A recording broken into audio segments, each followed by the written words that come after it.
I've taken bad contracts before. Dangerous ones, illegally vague ones. It comes with the job when you operate drones for private clients in the middle of the Southwest. Most of the time it's just real estate scans, geological mapping, or nighttime surveillance for people who want to know who's using their land without permission. But this one felt wrong from the moment it hit my inbox. No company name, no signature, just a single line. Night operations required. Dead Horse Gulch. Deliver raw footage only. And attached at the bottom an offer that was generous, too generous. 3 times my usual rate. I should have deleted it. I should have chalked it up to some amateur trying to imitate a contractor and moved on. Instead, I replied. And an hour later, a second email arrived with coordinates, a simple map and instructions. Record the canyon floor after 1 a.m. Focus on movement. Do not use infrared. That part stood out. Anyone who's worked night mapping knows infrared is standard. Without it, you're flying blind. But whoever sent this didn't want temperature signatures. They wanted light, visible light only. That was the first red flag. The second came when I checked the coordinates on the map. Dead Horse Gulch wasn't marked on any labeled database. You won't find it on the BLM maps, the Forest Service charts, or even local hiking blogs. It's a nameless canyon carved into the rock somewhere between Page and Kanab, too narrow for tourists to care about, and too remote for rangers to patrol. I'd never heard of it. But someone had. Someone who didn't want their name anywhere near the request.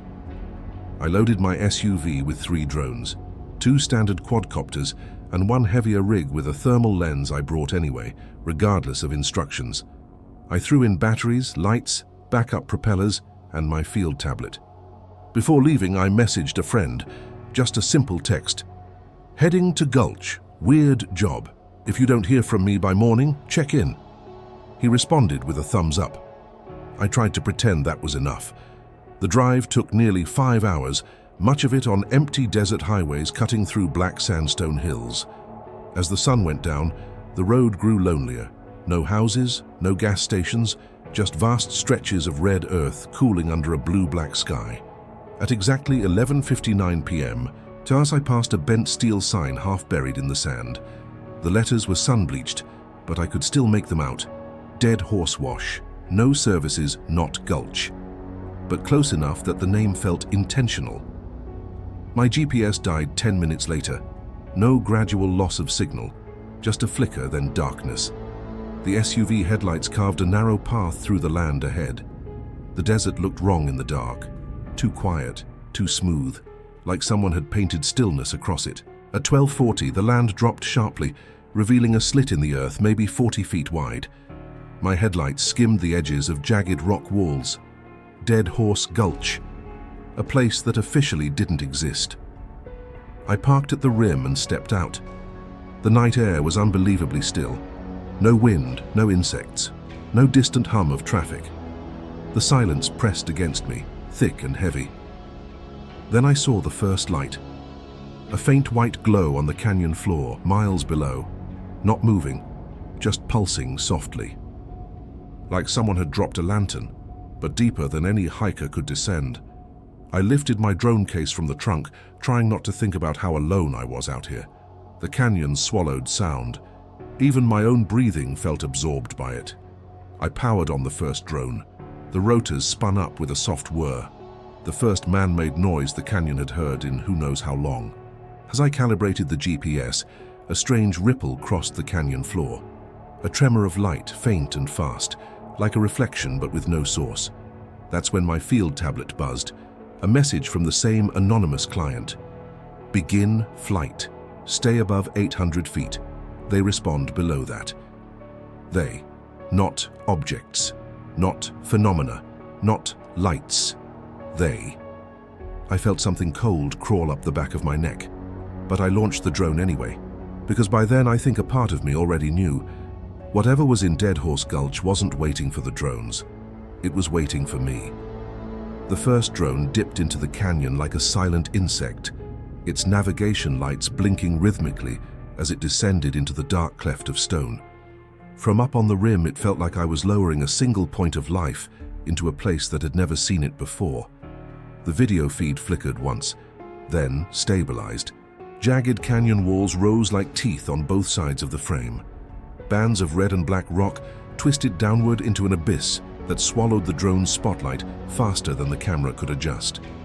Even with the drone's high-lumen front lights, the canyon only appeared in patches, brief islands of visibility swallowed again by darkness.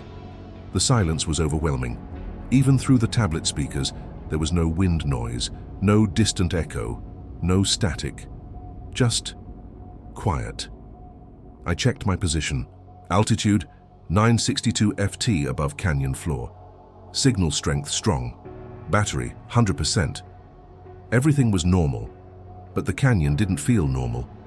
My spotlight skimmed across a portion of the rock wall, illuminating a natural archway worn smooth by centuries of erosion. For a heartbeat, the surface reflected a soft, unnatural shimmer, like polished metal. But when I flew closer, it looked like ordinary sandstone again. I chalked it up to dust or the drone's exposure setting. At 90 feet, the drone's camera caught movement. Not the lights, those I was expecting. This was something else. A small cloud of dust rose from the canyon floor, swirling upward in a slow spiral before vanishing again into the dark. There was no wind to lift it, no animal down there to disturb it, just dust into floating. Then the anonymous client's earlier warning echoed in my mind. Stay above 800 feet. They respond below that. Whoever they were. I swallowed hard. At 20 feet, the drone lights hit something white, a smooth circular mark on the canyon floor, at least 20 feet across. Too perfect to be natural, too symmetrical. The surface looked polished, almost glassy. I zoomed in. The edges were razor clean. The center darkened into a deep blue tint, like the floor dipped into a pool of cold metal. I checked my altitude again. 804 FT. I pulled the drone up immediately. Something about the shape made my stomach drop, like I was looking at a wound in the earth. As the drone climbed, my tablet buzzed. Another message from the client. Do not approach the circle. He knew what I was seeing. He knew when I was seeing it, and I hadn't told him anything. The drone reached 900 feet again. The canyon widened below. The mysterious circle slipped out of frame. The spotlight wandered across boulders, dead shrubs, and narrow crevices carved deep into the rock. That's when the lights appeared. Not one, not drifting. 3 distinct points of pure white light arranged in a straight line across the canyon floor. They didn't flicker or sway. They didn't pulse or dim. They were perfectly still.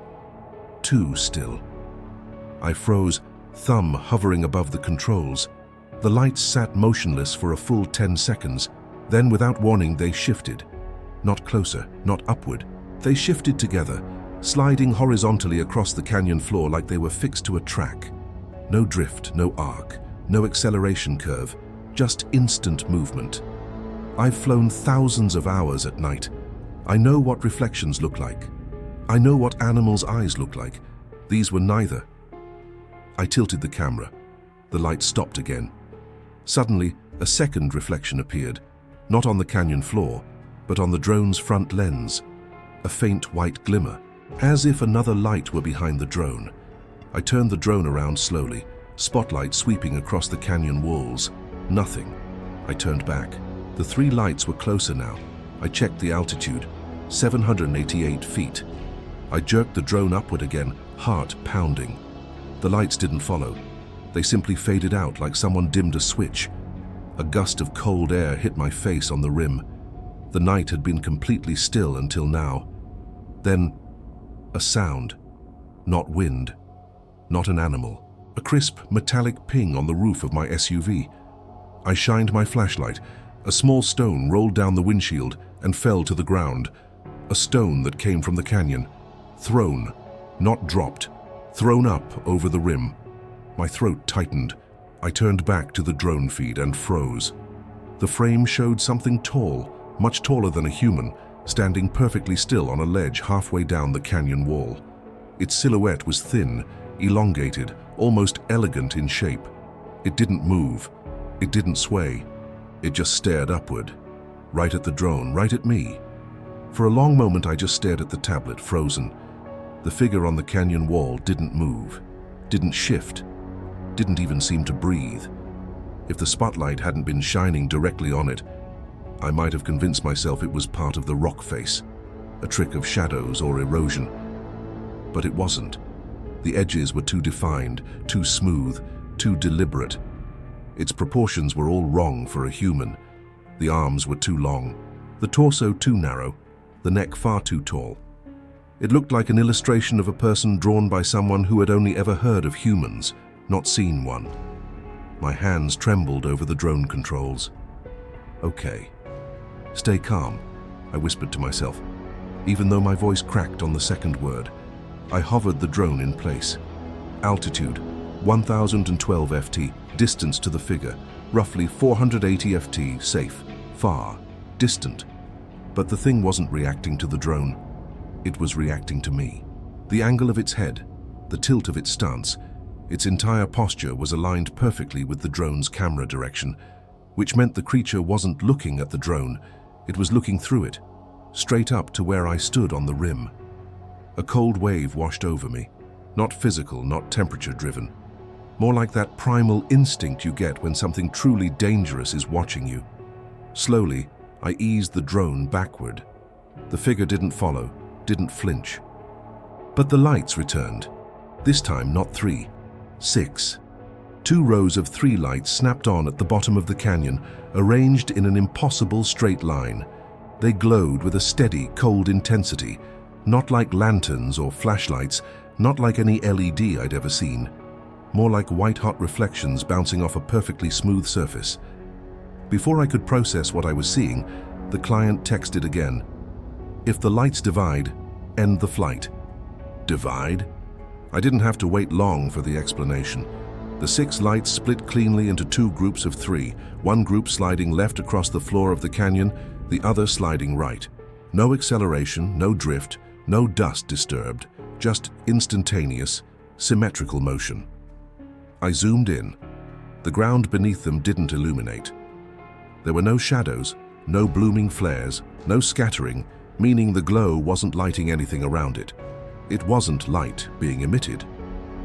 It was light being reflected, but reflected off what? I focused the camera on the left group. That's when I saw it, for the first time. The faint outline of a body linking the 3 lights together, a tall, impossibly thin frame. Each group of lights was attached to a silhouette. Each silhouette moved in perfect synchronized silence. They weren't running, they weren't walking, they were gliding. My pulse hammered in my ears. I pushed the drone higher. Altitude, 1300 FT. Higher, safer. But the lights didn't stop. They sped up. The 2 groups moved toward each other, crossing paths in a blur, 6 points becoming 3, then 6 again, then 3, then 6, weaving through each other in patterns too precise to be random. The canyon itself seemed to swallow their motions, as if the stone walls were absorbing sound and energy instead of reflecting it. I checked the audio feed. Silent. No rotor hum, no ambient wind, nothing. Like the canyon floor was a vacuum for sound. Then the lights broke formation again. 3 of them sprinted, if you could call it that, up the canyon wall at a speed no animal on Earth could match. They didn't climb. They adhered to the vertical rock like it was flat ground, straight toward the tall figure still staring at me. The figure finally moved, not to step away, not to defend itself, but to turn its head, slowly, toward the approaching lights. I expected some kind of reaction, a gesture, a retreat, anything. But what happened was worse. All 3 lights stopped in unison at the base of the ledge. Then, impossibly, they rose, not climbed, rose. Like gravity had blinked. They elevated until they hovered just inches from the tall figure's chest. A beat, then another. Then the figure lifted its head again, right at me. And the 3 lights rotated, aligning into a perfect vertical column, like an eye dilating. My stomach dropped. The drone feed distorted for a second, static, tearing across the image. Altitude, 1420 FT, still rising, still too close. I pulled the drone back sharply. The lights held their position, not pursuing, not hiding, just maintaining their perfect formation and watching the drone retreat. Watching me retreat. Then they folded inward, as if closing, and blinked out all at once. The tall figure slowly turned its head back toward the canyon. Then it stepped backward into the wall. No, through the wall. The silhouette melted into the stone like the rock had liquefied around it. The surface rippled once, then became still again. I stood frozen at the canyon rim, the cold night air pressing against my skin, trying to convince myself I'd imagined what I saw. But then my tablet buzzed again. A final message from the client. End flight. Bring the drone back now. They've seen you. I should have packed up and driven away after the first flight. Any reasonable person would have. But something in me, curiosity, pride, stupidity, wouldn't let go of what I saw. I needed confirmation. A second angle. Proof I hadn't hallucinated those lights or the impossible movement of that figure. Besides, the anonymous client wasn't answering anymore. 3 messages sent, no replies. Just silence. And Dead Horse Gulch was really good at silence. I launched the second drone at 2:07 a.m. This one was my heavier rig, more stable, better zoom range, better low light sensitivity. If something tall moved down there, this drone would catch it. The rotors hummed low as it rose above the canyon rim, then dipped forward and began gliding down into the darkness. The feed came through crisp, sharper than before. I switched to the telephoto lens. Stone formations cut jagged shadows across the canyon walls. Bands of red, black, and pale tan rock twisted downward like frozen waves. Even from high above, the canyon felt unnaturally narrow, like a deep incision with straight, unnatural geometry. I descended slowly. Altitude, 2,300 fa, 1,150 fa, 1,000 fa. No lights yet, no motion, no sign of the figure. Just an empty canyon, too empty. At 940 feet, the feed flickered once, a thin horizontal tear in the video, almost like heat distortion, even though the air was freezing. I tapped the screen. It steadied. Then something shifted at the bottom of the canyon. Not lights this time, a shadow. A long, thin shadow sliding across the canyon floor. My chest tightened. I zoomed in. The shadow didn't come from a rock. There was no overhang, no obstacle, no ledge above it. The only way a shadow appears with no source is if something is standing directly beneath you. I changed to the downward-facing camera, and I froze. Below the drone, maybe 500 feet down, stood a tall, thin figure in the center of the canyon floor, directly beneath me. Its proportions were even worse up close, the legs too long, the torso stretched, the arms hanging nearly to its knees. But the worst detail, the one that made my throat go dry, was its head. It wasn't shaped like a human head. It was elongated, smooth, tapering upward like a narrow lantern, and near the top were 3 faint, perfectly spaced white marks. 3. The same pattern the lights had formed earlier. It wasn't just watching me, it was marking me. I pulled the drone upward. Altitude, 980 f to 1050 f to 1200 fm, still rising. The figure didn't move, didn't look up, didn't react. But the white marks on its head glowed brighter, pulsing with that same steady rhythm I'd seen in the first flight. 3 pulses. Pause. 3 pulses. Pause. A signal. Recognizable. Deliberate. A message. I zoomed out to scan the canyon for more of them, and my stomach dropped. There weren't just one. There were 3 more figures, standing perfectly still against the canyon walls, spaced out like they were placed there. One on the left wall, one on the right, one slightly behind the tall central figure. 4 total, all in identical stillness, all facing inward toward the drone's position, all with faint white markings that lit up in perfect unison. 3 pulses, pause, 3 pulses, like a greeting, or a warning, or recognition. The tablet buzzed violently in my hands. A new message from the client. Bring the drone up. Do not descend further. Before I could respond, another message came through. They know you sent a second one. A cold sweat broke across the back of my neck. I tried climbing higher. Altitude, 1,350, 1,025, 1,500. The drone responded sluggishly. Not mechanical failure, something else. Like the air around it had thickened. The battery, which had been at 89%, dropped to 48% in a single second. What the hell? The feed crackled. Static crawled across the frame. The four figures tilted their heads upward, all at once, and all four sets of white marks blazed white hot, like someone had ignited the symbols behind their skin. Then something else moved. Something huge, not fast, not sudden, just big. A shape shifting farther down the canyon, beyond the drone's light range. Too large to be another one of the tall figures, too wide, too heavy. The earth vibrated. The canyon walls groaned as if something was rising from deep beneath the floor. I yanked the drone up as fast as the motors would take it. Altitude, 1680 fahrtest, 1740 Fahrenheit, 1820 fahrtest. The massive shape slid back into the darkness, unseen but unmistakably alive. Only when I reached 2,000 feet did the static fade. The four tall figures lowered their heads again. Their white markings dimmed, and the canyon returned to stillness. I flew the drone back to the rim and landed it with shaking hands. The moment my boots hit the ground beside the drone, my tablet buzzed one last time. From the client, leave now, do not look back into the canyon. Second flights always draw the tall ones out. I didn't pack the gear carefully. I didn't shut down the SUV properly.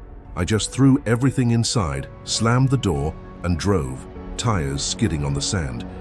But even as I sped away, I could feel it. Something tall was standing again on the canyon floor. Watching the direction I was driving, counting the distance between us, I drove until the canyon was miles behind me, until the landscape evened out into flat desert, and my rearview mirror showed nothing but darkness. My hands were shaking so badly, I kept drifting across the lane. Every shadow looked tall. Every cactus looked like one of them. The client's last message repeated over and over in my mind. Second flights always draw the tall ones out. Always. Meaning others had done this before. Meaning the client knew exactly what would happen. I didn't go home. I pulled into an empty rest stop off Highway 89, parked under a broken streetlight, and sat there in the quiet for almost 10 minutes before I realized the drone footage was still recording. My tablet screen glowed softly from the passenger seat. File, Flight 02 RAW 0207 AM duration, 43 minutes. I hadn't watched any of it yet. I didn't want to, but something wouldn't let me look away. Curiosity, or fear, or that subtle, sickening feeling that I wasn't done with the canyon. Not yet. I tapped play. The first 5 minutes were exactly as I remembered. The descent, the shadow on the canyon floor, the tall figure staring upward, the lights glowing on its elongated head. But the camera caught something I hadn't seen from the rim. Breath. Not mine, not the drone's. A faint rhythmic distortion in the audio, like someone exhaling near the microphone. Slow, deliberate, measured. 3 pulses. Pause. 3 pulses. The same cadence the lights had used. My chest tightened. I scrubbed forward. Minute 13, the other figures come into view. Minute 18, the 4 figures align, markings glowing in sync. Minute 21, the ground shifts as that massive shape stirs below the canyon floor. Then something new.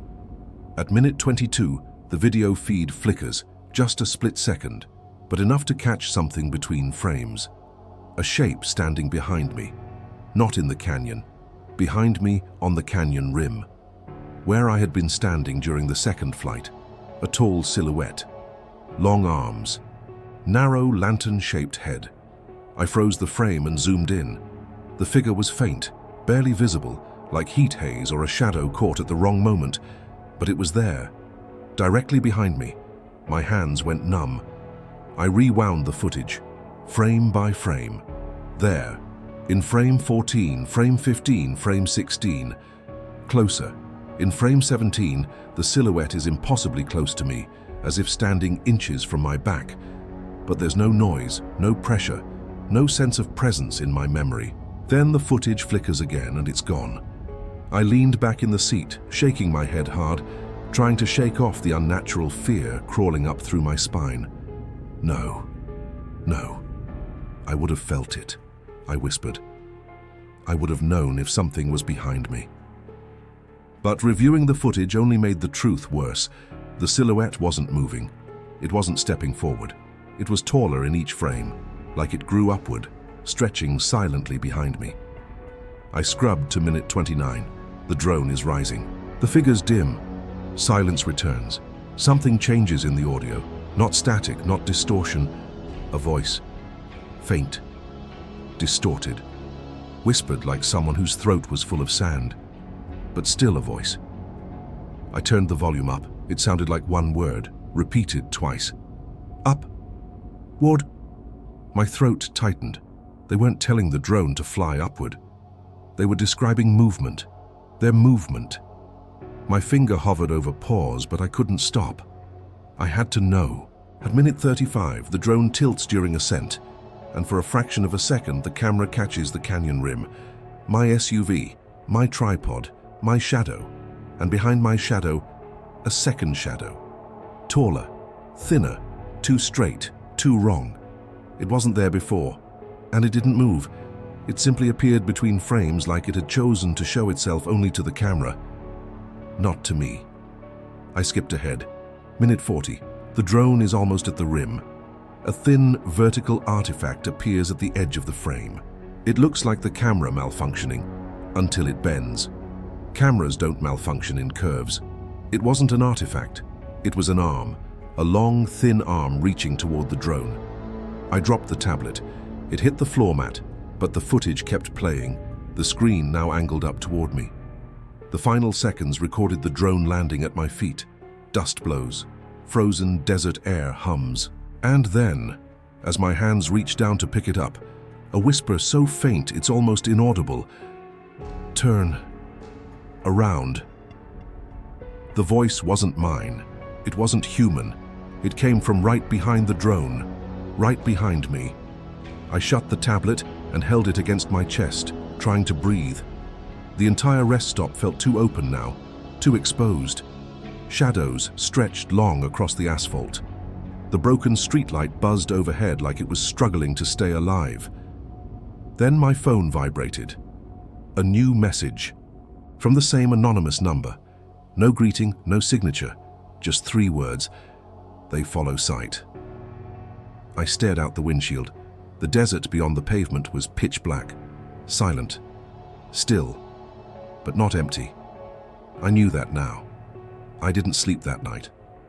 I didn't even try. Instead, I drove aimlessly until the sky began to turn gray, the first light of dawn spreading across the desert like a faded watercolor. But no amount of sunlight made the feeling go away, the sense that something had followed me out of Dead Horse Gulch. By the time I reached my apartment, my nerves were so frayed that I triple-checked the hallway before unlocking my door, then shut every curtain inside.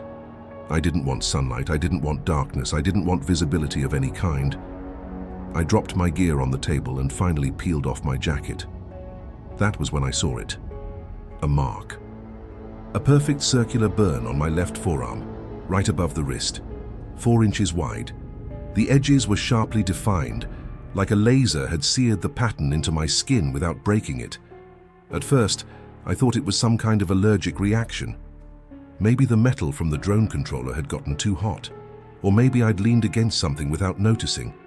I tried convincing myself of that, but the skin wasn't blistered, it wasn't raised, it wasn't raw. It looked etched, like the skin had been rearranged, and the color, not red, not inflamed but pale. Snow pale, as if something had drained the heat from that exact shape. My stomach twisted. I lifted my tablet, opened the footage again, and zoomed in on the tall figure's head, on the 3 glowing white marks. My breath caught. The burn on my arm had the same spacing, the same alignment, 3 faint white-tinted points forming a straight line across the circle. I wasn't burned. I was marked. My first instinct was to scrub it, hard. I grabbed a washcloth, ran it under hot water, and scraped the skin with more force than I should have. But the mark didn't fade, didn't change. The skin didn't even redden. It was as if the mark wasn't on my skin. It was under it. A quiet dread settled in my chest, cold and slow. It felt like the moment before a fever breaks, that heavy, sinking certainty that something is wrong in a way you can't fix. I sat on the edge of my bed and stared at the mark, trying to figure out when it had appeared. Had the figure touched me? Had the canyon done something to me? Had I walked through some kind of field without noticing? But the footage showed that silhouette stretching taller behind me, growing, leaning closer, frame by frame. Until, in the last visible still, the tip of its elongated head was aligned perfectly with my forearm, like it was measuring where to place the mark. Something inside me recoiled at the thought. I stood abruptly, knocking the tablet off the bed. It clattered to the floor. The sound echoed through the room like a gunshot. The silence afterward felt heavier than usual. Waited, watching. I walked to the bathroom and flicked on the light. The mirror's reflection hit me with an unfamiliar version of myself, pale, exhausted, with the mark on my arm glowing faintly under the LED light. Glowing. I blinked. No, not glowing. Just reflecting light strangely, like it had become slightly reflective, slightly unnatural, slightly like the white symbols on those tall figures. A tremor ran through me. I pressed a fingertip to the center of the mark. It was cold, not cool. Cold, like touching metal left outside in winter. A cold that didn't spread outward, a cold that simply existed, a cold that waited. I stepped back from the mirror, and something shifted behind me, not a movement in the reflection. An absence. A faint silhouette in the corner of the room, tall, too tall as for half a second, then gone before my mind fully processed it. My heart hammered. Every instinct screamed at me to get out, to run, to get into the sunlight, to get anywhere but this enclosed space. Instead, my phone buzzed. A message, the same anonymous number. "The mark means they can find you." A second message followed immediately. "Do not sleep." A third, before I could even react. "They follow shadow length. Stay in light." I stared at the mark again. For the first time since the canyon, I whispered the question I had been avoiding. What do they want? The phone buzzed one final time. A single sentence. They want what sees. I didn't leave my apartment for the rest of the day. I couldn't. Every time I moved my arm, the mark tugged. Not painfully, not physically, but like a tension beneath the skin, a pressure that made me hyper-aware of its presence. Like it wasn't just a scar, but an invitation. By sunset, I had taped blackout bags over every window and turned on every lamp I owned. The anonymous warning, "Stay in light," echoed through my mind on repeat. But light didn't feel safe. Not really. Light made me visible. And visibility, I was learning, was a problem. Around 9:40 p.m., I heard the first sound, a soft hum. At first, I assumed it was a neighbor's AC unit or someone's television through the wall. But the pitch was too steady, too precise, too familiar. I'd heard it in Dead Horse Gulch. I walked slowly toward my living room window, careful not to touch the blackout bag taped to the glass. I pressed an ear to the wall. The hum grew louder. Then it began to pulse. 3 beats. Pause. 3 beats. I backed away instantly. It was the same rhythm the tall figures had used, the same rhythm the lights had pulsed in, the same rhythm that now lived in my skin. I killed every lamp except one. A small desk lamp in the corner. The room fell into dim amber shadows. My heart pounded against the inside of my ribs. The hum outside deepened, vibrating through the walls. No car engine sounded like that. No generator, nothing mechanical, nothing human. I peeled back one corner of the blackout bag just enough to create a pinhole, and I looked outside. The street was empty, still, silent. Then a light drifted into view. A single white orb, bright but not blinding, floating silently over the street like a lantern carried by no one. It didn't cast shadows. It didn't illuminate the pavement. It just existed. Perfect, impossible, suspended light. My breath stopped. The orb paused directly in front of my building, directly in front of my window, and it pulsed. 3 beats. Pause. 3 beats. I let go of the blackout bag, and it snapped back into place. I stumbled backward, knocking over a stack of books. The light outside didn't drift away. It stayed, hovering, searching, following. My phone buzzed on the kitchen counter, the same anonymous number. Do not look at it. Once seen, they approach. A second message came instantly. The lights are their signal. They mark what the tall ones cannot find. I swallowed hard, staring at my shaking hands. The next message came before I could respond. The mark on your arm is responding to them. As I read that line, the skin on my forearm chilled sharply. Ice cold, as if something inside the mark had awakened, vibrating at the same frequency as the humming outside. I lifted my sleeve. The mark was glowing softly, not bright, not dramatic, just faint white luminescence rising and falling in time with the pulsing outside. 3 beats. Pause. Oh God, I whispered. The room felt suddenly too small, too quiet, too exposed. The hum outside deepened again. Something larger moved beyond the blackout bag, something casting no shadow, something whose presence made the floorboards tremble. Then the sound changed.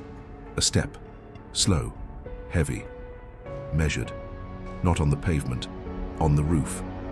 Another step, then another, far too heavy for any human. The ceiling above me creaked, a long, low moan of stressed wood. Dust drifted from the light fixture. I stood perfectly still, breathing shallow, barely daring to blink. Whatever was up there was tall, very tall. Then my phone buzzed again. I nearly dropped it. Do not move, they track motion through shadow length. The desk lamp in the corner cast a faint shadow across the room, and it was growing, not stretching from my movement, stretching from something above me. I stepped out of the shadow instinctively, and the floorboard beneath me creaked. The rooftop steps stopped. Silence, not absence of sound, the presence of waiting, as if something was listening. I stared at the blackout-covered window, terrified to look out, equally terrified not to. The phone buzzed one final time. If it sees your shadow, it will know where you are. Above me, the ceiling groaned again. Not from footsteps, from weight. Something was lowering itself slowly, carefully, testing the distance, testing the room, testing me, and the mark on my arm. It burned cold, pulsing softly, calling back.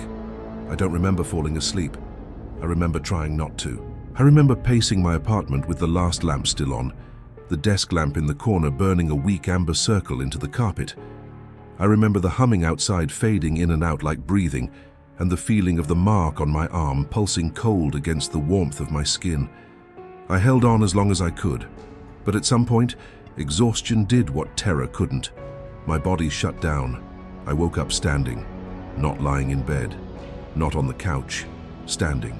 In the middle of my living room, facing the blackout-covered window, the lamp was still on behind me, casting a long, stretched shadow that reached all the way across the floor, right up to the window. The humming was gone. The street outside was silent. For a heartbeat, I thought I'd imagined everything. Then I looked at the clock on the wall. 3:12 a.m. Every night, Terror Story has a time attached to it. This one chose 3:12. I didn't know why yet. My heart started pounding. My throat was dry to the point of pain. The mark on my arm felt like ice nailed under my skin, and with every beat of my heart it answered back with its own pulse. 3 slow throbs. Pause. 3 slow throbs. I tried to step back from the window. I couldn't. My body didn't respond. My muscles were tensed like they were holding me in place, or something else was doing it for me. It didn't feel like paralysis. It felt like alignment, like I was exactly where I was supposed to be. The blackout bag in front of me fluttered slightly, even though the air in the room was still. A faint glow appeared behind the plastic, soft, white, pulsing. I realized then that I wasn't in darkness. I was in a shadow, caught between 2 lights. The lamp behind me, and whatever floated outside. The mark on my arm burned colder. Somewhere in the apartment, my phone buzzed. I couldn't look, couldn't turn. couldn't move. The glow outside brightened, bleeding around the edges of the blackout tape. The plastic began to vibrate, not from wind, from pressure, as though something was inches away from the glass, watching, measuring, waiting. A faint thump sounded on the roof. Not a footfall this time, more like something large settling its weight. The ceiling above me became a weight-bearing structure in my mind, and I felt with awful clarity that something tall and heavy was crouched there, pressing down, aligning itself with my position. Something matched my height with its lower body. Something matched my shadow with its own. I felt taller, stretched wrong from the inside out. A pressure gathered at the back of my head as if invisible fingers rested lightly against my skull. My hearing sharpened. I could hear the refrigerator humming in the kitchen, the faint tick of the clock in the hallway, the blood moving through my own ears. Then I heard something else. Breathing. Slow. Measured. Not mine. It came from both above and in front of me at once, like the same presence existed in two places, on the roof and in the air outside the window. My chest felt tight. My eyes burned. I realized they were watering, not from emotion, but because I hadn't blinked. I couldn't. The blackout bag rose slightly, as if something was lifting it from the outside. Not fully, just enough to create a thin line of visibility across the bottom of the window. A sliver, a horizontal cut in the darkness. On the floor in front of the window, my shadow stretched toward that gap. And then it happened. The mark on my arm flared with a sharp, stabbing cold. The shadow on the floor changed. It didn't just stretch, it split. For a heartbeat, my shadow's arm had two endings on the floor, my normal hand and a second longer shape branching off from it. A longer arm, too long, thin, jointed wrong, like something else's limb was overlapping mine. The line of light at the bottom of the window widened by a fraction of an inch, and in that sliver I saw it, a pale, vertical shape standing inches from the glass. Not clearly, not fully, just the edge of it, an outline that suggested incredible height, a surface too smooth to be skin, three faint white points at about where a head should be. Not eyes, not exactly, more like markers, the same pattern as my arm. My throat closed up, tears finally spilled from my eyes, breaking whatever hold had frozen my eyelids. As they blurred my vision, the glow outside dimmed slightly, then brightened again, like it was reacting to my movement. The breathing continued, slow, methodical, and then a new sensation rolled through me. Not touch, not sound, more like scanning, as if layers of me were being read and stored. Height, weight, position, rhythm of heartbeat, frequency of breath. Everything that made me a presence in that room was being mirrored, not copied, aligned. The mark on my arm pulsed one more time, stronger than before, and the humming returned. Not outside, inside my head. 3 tones, 3 intervals, simple, precise, a pattern I knew now by instinct. Then the blackout bag dropped back into place. The glow outside vanished. The weight above me lifted. The room suddenly felt smaller, emptier, wrong in a different way. I collapsed to my knees, muscles finally my own again. For a moment, the only sound was my own ragged breathing. Then, my phone buzzed from the kitchen. I crawled toward it, limbs trembling. New message, same number. 3:12 a.m. is when they take measurements. A second message arrived before I could process the first. The mark is how they know you're worth mapping. I stared at my arm. The pale circle had spread, not wider, deeper, as if it had sunk further under the skin. And for the first time since Dead Horse Gulch, a thought surfaced that I had been avoiding. This wasn't about the canyon anymore. The canyon was just where they were seen. What they wanted, what they were building, was happening somewhere else. Somewhere they needed distance and vantage, somewhere full of structures and people and light and shadow, somewhere like my neighborhood, somewhere like your neighborhood. I checked the time again. 3:14 a.m. Whatever happened at 3:12 was over. For now. But the measurements they took, those were permanent. I didn't remember turning on the drone, yet when I woke the next morning, my body still shaking from the 3:12 a.m. incident, the first thing I saw was the heavy drone case sitting in the center of my living room. Open. The drone inside wasn't docked. It wasn't plugged in. It wasn't even there. The empty cradle looked like a missing tooth. Cold panic surged through me. I stumbled to my desk, turned on my tablet, and immediately saw a notification blinking across the screen. New file detected, auto record, 03/12/03, 27 a.m. My stomach twisted so violently, I nearly dropped the tablet. I hadn't flown it, I hadn't launched it, I hadn't touched it, but something had.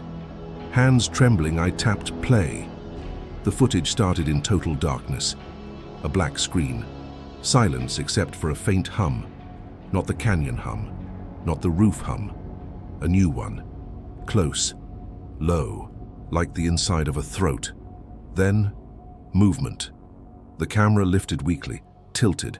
A faint line of light appeared along the bottom of the frame, the same slit of glowing white I'd seen at the window a few hours earlier.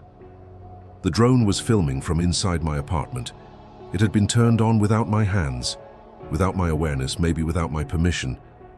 The drone slowly rotated toward the window, its sensor adjusting until the glow behind the blackout bag became clearer. 3 faint points of white light pulsed behind the plastic. My breath froze. The tall shape was still outside at 3:12, still watching, still waiting. A few seconds passed. Silence. Then, something slid across the edge of the blackout bag. A fingertip. No human finger could be that long. Smooth, pale, tapered. The blackout plastic stretched inward, as though pressed by an unseen hand. The drone's camera zoomed automatically, closer, closer, until the plastic strained around a tall, narrow outline, like a lantern shape pressing against the window. My vision blurred. I forced myself to keep watching. Then the tall figure did something I wasn't expecting. It leaned down, not at the window, at the drone. Through a barrier it shouldn't have been able to see through, the figure leaned downward, aligning its elongated head with the drone as though examining it. Or examining what the drone could see. The 3 white points on its head brightened sharply. The plastic between them and the drone rippled, as if whatever separated them was paper-thin, despite being solid glass and heavy blackout tape. For a split second, the tall figure's silhouette became perfectly clear. Towering, structure built of long limbs, a torso that narrowed into impossibly thin geometry, a head that stretched upward like a beacon, and worst of all, movement behind it.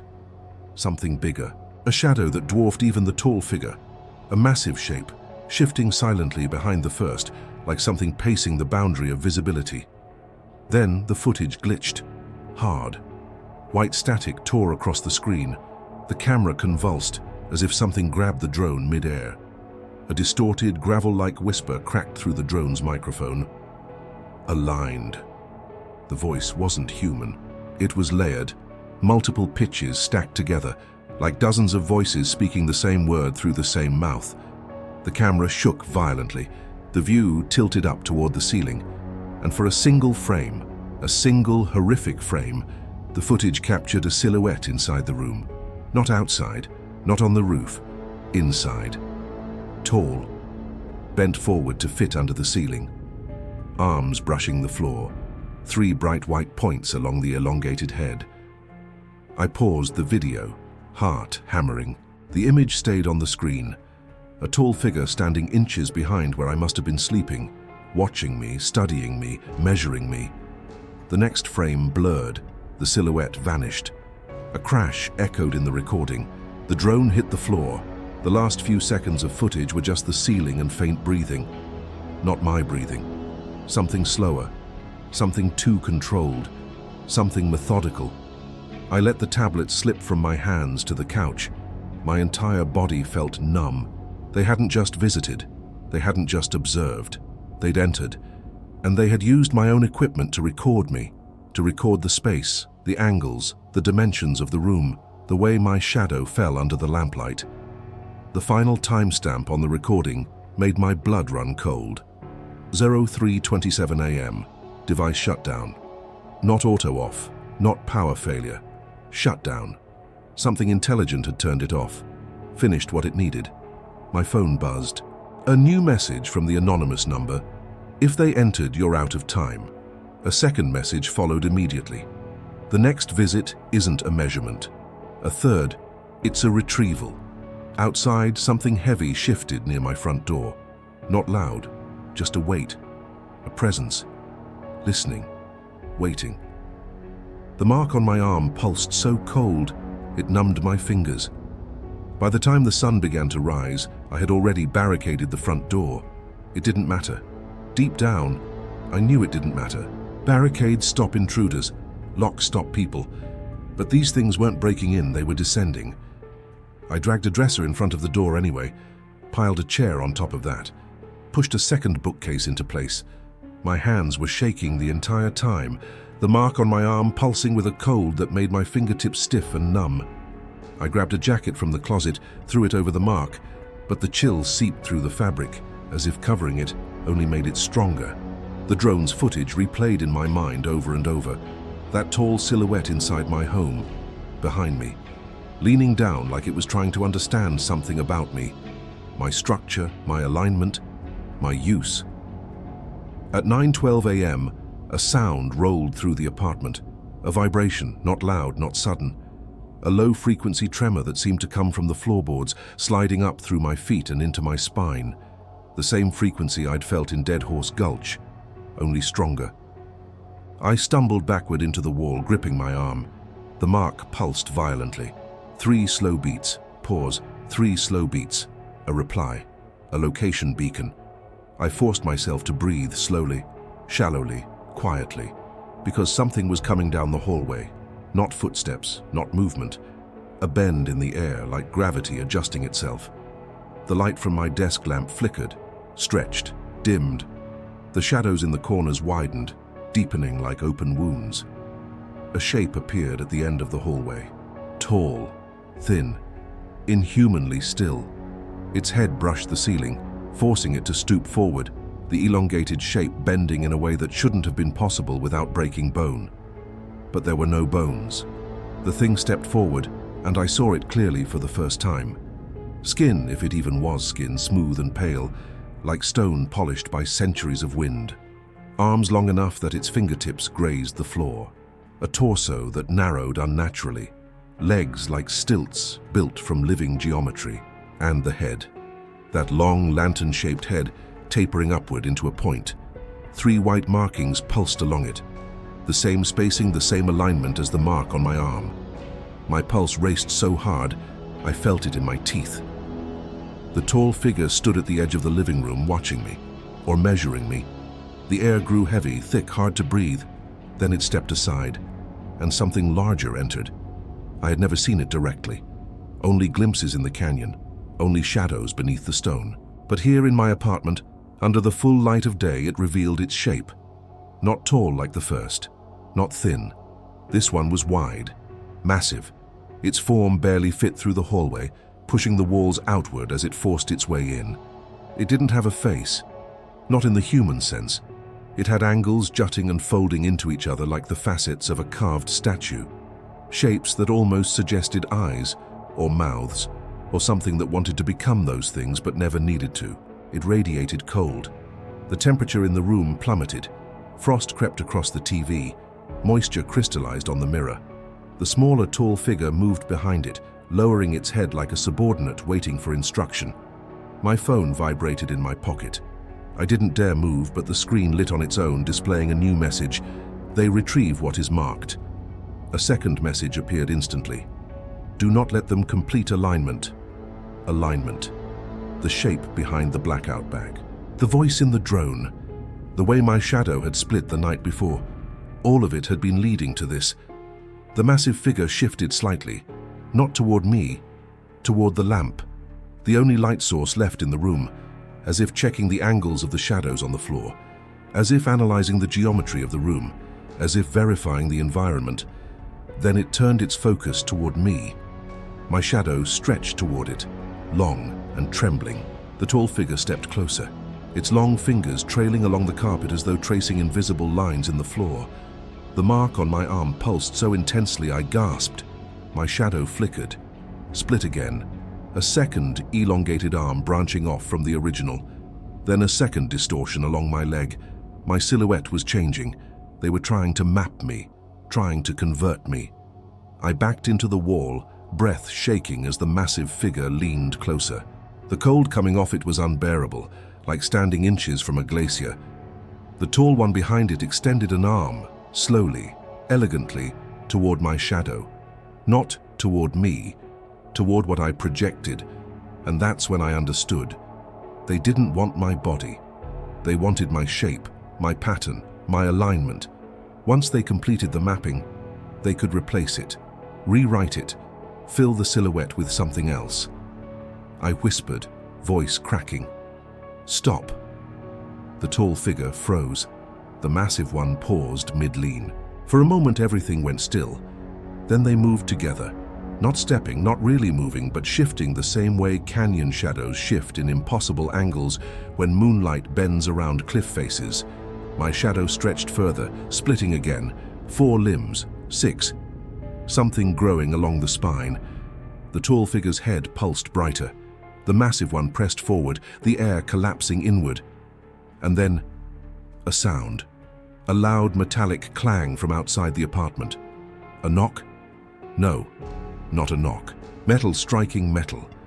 The tall figure jerked its head, attention snapping away from me. The massive one froze, a second clang, louder. Then, light, bright, burning, flooding under the doorframe. Not lamplight, not sunlight. Flashlight beams, voices, human voices, neighbors, someone in the hall, calling my name. The tall figure straightened sharply, as if alarmed, as if light from the hall disrupted something. The massive one recoiled into a corner of the room, not afraid, but calculating. I ran, not toward them, toward the light. I threw my weight against the barricade. The dresser slid an inch, another inch. A hand from the other side pushed back, helping. "Hey, are you okay in there? We heard noises." The tall figure stepped toward me, silent and fast. I screamed, a ragged, broken sound as I shoved harder. The door cracked open, just as the tall figure reached the doorway. The moment the hallway's bright LED lights hit it, it stopped. Not froze, not retreated, simply stopped functioning. Its edges blurred like fog blown apart by wind. The massive figure behind it dimmed, its surface folding inward. For the first time since Dead Horse Gulch, something like weakness flickered through their forms. Light. Human light. I squeezed through the gap in the door and fell into the hallway. Hands grabbed me. People shouted. The hallway spun. Before I passed out, I saw one last thing. The tall figure standing in my apartment doorway, unable to cross into the light, its 3 white points dimming like a dying signal. It tilted its head, not in curiosity, in promise.